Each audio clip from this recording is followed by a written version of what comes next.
Canada के प्रधानमंत्री Justin Trudeau से पिछले कई महीनों से ये सवाल पूछा जा रहा था कि वो कब प्रधानमंत्री पद से हटेंगे और हर बार वो जोर देकर कहते थे कि मैं फाइटर हूँ और कनाडा के लिए काम करता रहूँगा।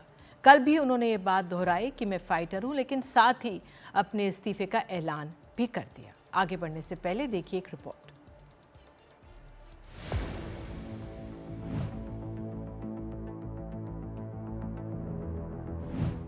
एक लंबे अरसे से जिसका सब इंतजार कर रहे थे, उसका ऐलान सोमवार को आखिरकार कनाडा के प्रधानमंत्री जस्टिन ट्रूडो ने कर दिया।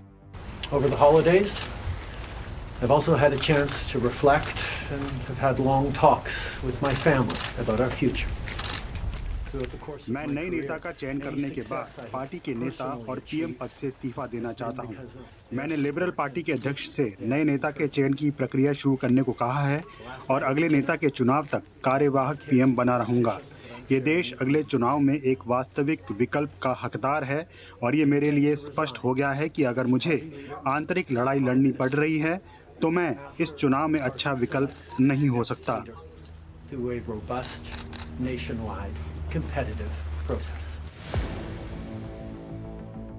कनाडा के प्रधानमंत्री पद और लिबरल पार्टी के नेता के तौर पर अपना इस्तीफा सौंप दिया। इसके साथ ही कनाडा में लगभग एक दशक से चले आ रहे ट्रूडो दौर का भी खात्मा हो गया। अक्टूबर 2015 में जब 43 साल के जस्टिन ट्रूडो ने सत्ता की बागडोर संभाली थी, तो इस युवा नेता से कनाडा वालों ने बड़ी उम्मीदें लगाई थी और उनकी लोकप्रियता चरम पर थी, लेकिन आहिस्ता आहिस्ता उनकी चमक फीकी पड़ती चली गई।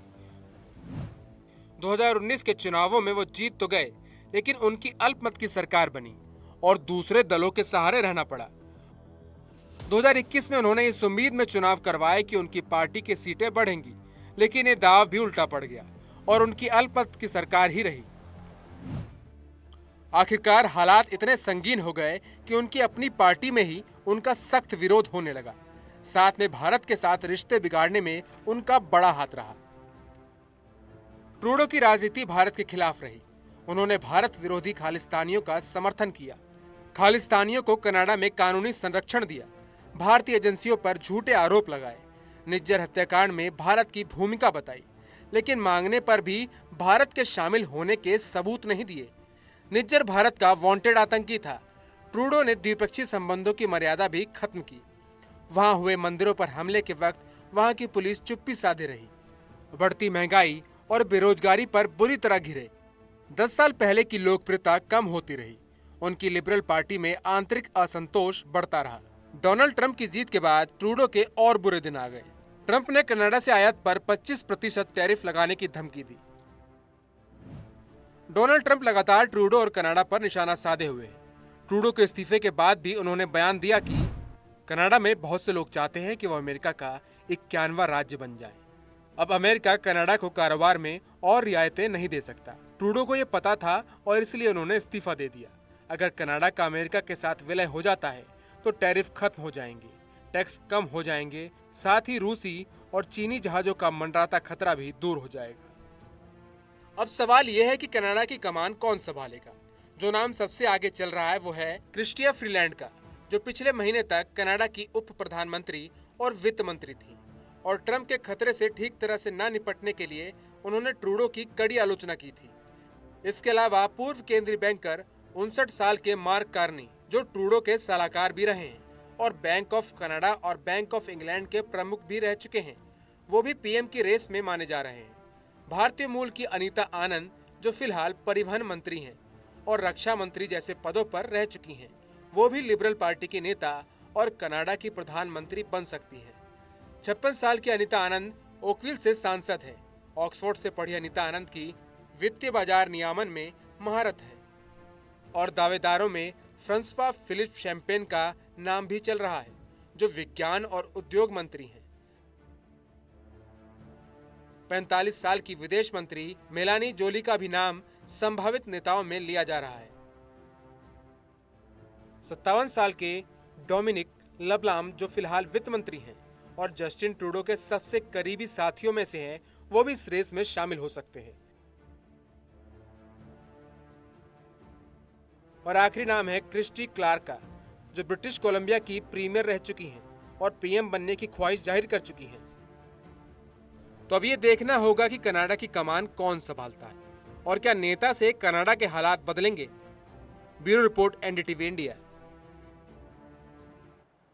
और कनाडा के हाल पर बात करने के लिए हमारे साथ दो खास मेहमान हैं, अशोक सज्जनहार, पूर्व राजनयिक, और उज्जवल दोसांझ, पूर्व स्वास्थ्य मंत्री कनाडा के। बहुत बहुत धन्यवाद आप दोनों का जुड़ने के लिए। उज्जवल जी, पहला सवाल मैं आप ही से पूछूंगी और आपसे ही जानना चाहूँगी कि जो सत्र, संसद का सत्र था कनाडा में, शुरू होने वाला था जनवरी 27 को शायद, लेकिन मार्च में अब होगा। चुनौतियाँ बहुत हैं इस समय कनाडा के सामने, क्या हालात वहाँ पर इस समय? इस समय हालात तो अनसर्टन है। पार्लियामेंट को प्रोरोग किया जा चुका है, पार्लियामेंट बंद हो गई है मार्च 24 तक। उसके बाद इलेक्शन लीडरशिप कैंपेन चलेगी, उसमें कुछ लोग लड़ेंगे, एक जीतेगा, प्रधानमंत्री बनेगी। उसके बाद जब पार्लियामेंट शुरू होगी तो फिर नॉन कॉन्फिडेंस मोशंस आ सकती हैं, क्योंकि कई वित्त के क्वेश्चंस जो उन पे वोट होनी होती है, फाइनेंशियल इश्यूज पे, वो कॉन्फिडेंस वोट हो सकती है। इसीलिए ये सरकार जो है मार्च के बाद बहुत ही देर नहीं चलेगी अनलेस पार्लियामेंट को दोबारा प्रोरोग किया गया। तो इलेक्शन कभी भी हो सकती है, अप्रैल मई जून में। बिल्कुल, अप्रैल में, जून में हो सकती है। अशोक सज्जनहार जी, आपसे इस समय ये सवाल भी सामने है, जिस तरह से अमेरिका का रुख रहा है, इंटरनल चुनौतियां हैं, महंगाई बहुत है कनाडा में, बेरोजगारी की बात है, तमाम मसले हैं। आपका क्या आंकलन इस समय, जिस तरह से विपक्ष नो कॉन्फिडेंस मोशन ला सकता है और चुनाव भी पहले हो सकते हैं, जिस तरह से उज्जवल जी कह रहे हैं, आपका क्या असेसमेंट इस समय के लिए?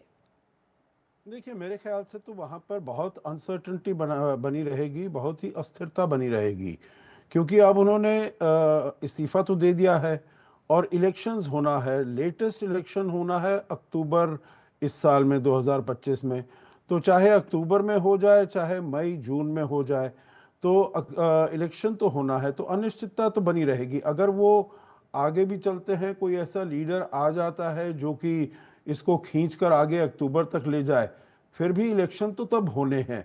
और मेरे विचार से इलेक्शन में अभी ऐसा ही प्रतीत होता है कामदिनी, जो यहाँ पर लिबरल्स की हालत बहुत ख़राब है, क्योंकि ये न केवल जस्टिन ट्रूडो के विरुद्ध, मतलब उनका सपोर्ट बहुत कम हुआ है, परंतु उनकी जो लिबरल्स की जो पॉलिसीज़ हैं और जिस प्रकार से आपने वहाँ पर बताया है अंदरूनी हालात कैसे हैं, वहाँ पर इन्फ्लेशन बढ़ा है, अनएम्प्लॉयमेंट है, हाउसिंग का प्रॉब्लम है, इमिग्रेशन का प्रॉब्लम है, परंतु और जो विदेश नीति को भी अगर देखा जाए तो फिर जैसे अमेरिका के साथ संबंध हैं, अमेरिका में जैसे इन्होंने कहा है, राष्ट्रपति डोनाल्ड ट्रंप ने, जब वो आते हैं, जो 25% टैक्सेस लगाएंगे कनेडियन गुड्स आने वाले, वहाँ से जो इलीगल इमिग्रेशन होता है, मेक्सिको से तो होता है, साउथ से, परंतु नॉर्थ में कनाडा से भी होता है।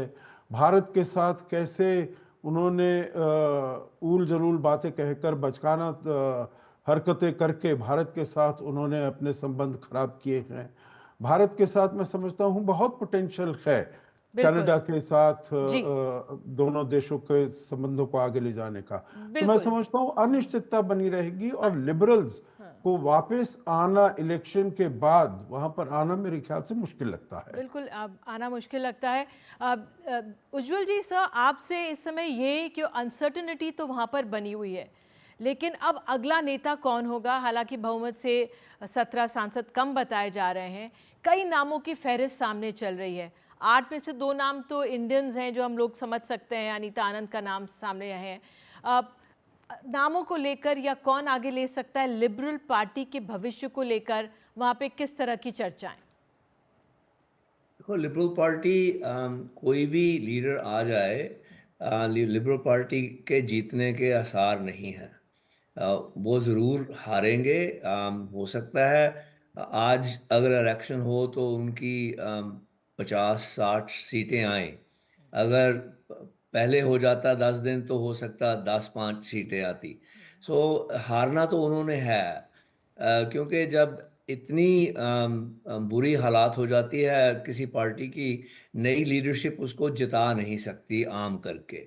सो लीडर तो कोई भी हो सकता है। अनीता आनंद ने तो अभी अनाउंस भी नहीं किया है कि मैं बनना चाहती हूँ, लेकिन स्पेकुलेशन चल रहा है।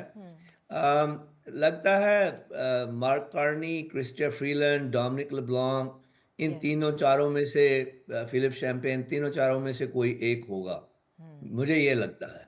बिल्कुल अनीता आनंद के नाम पे इसलिए दिलचस्पी थी क्योंकि वो नाम हम भारतीयों को समझ में आता है।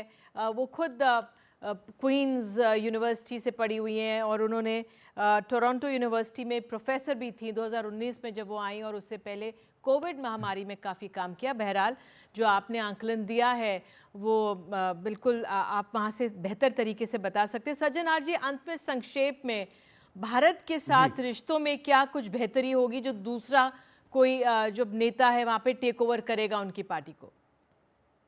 जी देखिए, बहुत महत्वपूर्ण प्रश्न है। मैं दो इसमें बिंदु उजागर करना चाहूँगा। एक तो जैसे उज्ज्वल जी ने भी कहा और जैसे मैंने भी पहले कहा, लिबरल्स का वापस आना बहुत मुश्किल लगता है, नामुमकिन लगता है।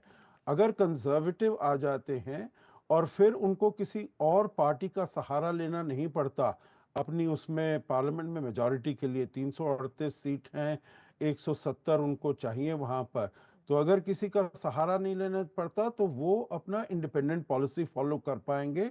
ये खालिस्तानी सेपरेटिस्ट जो एनडीपी वगैरह है इसको ऊपर डिपेंड नहीं करेंगे, और तब मैं समझता हूँ जी। जो दोनों देशों के बीच में अपने संबंधों को आगे ले जाने के लिए पोटेंशियल बहुत है। हम फ्री ट्रेड एरिया अग्रीमेंट कर रहे थे, उसके ऊपर बातचीत चल रही थी। भारत भी में उसको फायदा होगा, कनाडा भी उसमें फायदा होगा। भारत एक बहुत उभरती अर्थव्यवस्था है, वहाँ पर बहुत बड़ा देश है कनाडा, वहाँ मिनरल्स बहुत हैं, यूरेनियम है, कोल है, और भारत की भी जी। रिक्वायरमेंट्स बहुत ज़्यादा हैं। तो मैं समझता हूँ पोटेंशियल बहुत है, और जो भी सरकार आएगी वो जो ऐसी बातें की है, हरकतें की हैं जस्टिन ट्रूडो ने अपनी वोट बैंक कंपल्शन को लेकर, उनको मेरे ख्याल से दरकिनार किया जाएगा और अपने संबंधों को सुधारने का प्रयास किया जाएगा। जी, आप दोनों जुड़े हमारे साथ, बहुत बहुत धन्यवाद इसके लिए। तो वाकई में अनिश्चित माहौल बना हुआ है कनाडा में। देखना होगा कौन लिबरल पार्टी को टेक ओवर करेगा और वहाँ पे सियासत किस तरह से आगे बढ़ेगी।